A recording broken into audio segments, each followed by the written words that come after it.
ang unang wind farm sa bansa na nakaharap sa dagat ng Pacific.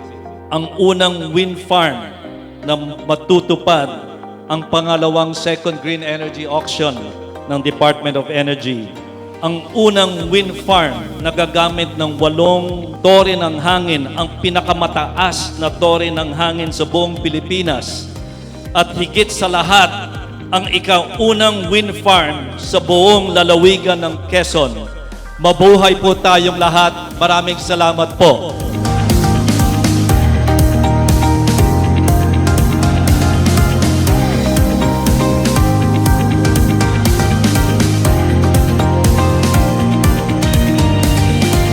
Panibagong wind power project ang itatayo ng Alternergy.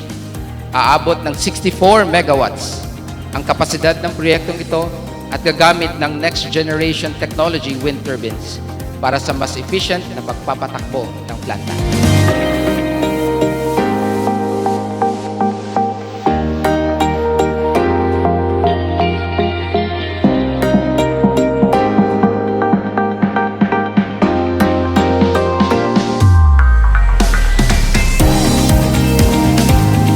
Taxes, labors, business opportunities will come in full force to this beautiful island.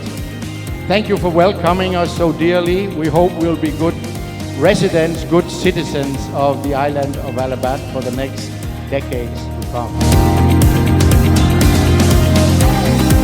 Tutulungan po natin itong kumpanya na to at lahat po ng mga partner na gagawa para po mas mabilis, masaayos, matiwasay ang pagsasakatuparan po nitong proyekto na ito. Congratulations! Palakpakan naman natin itong napakalaking proyekto na ito.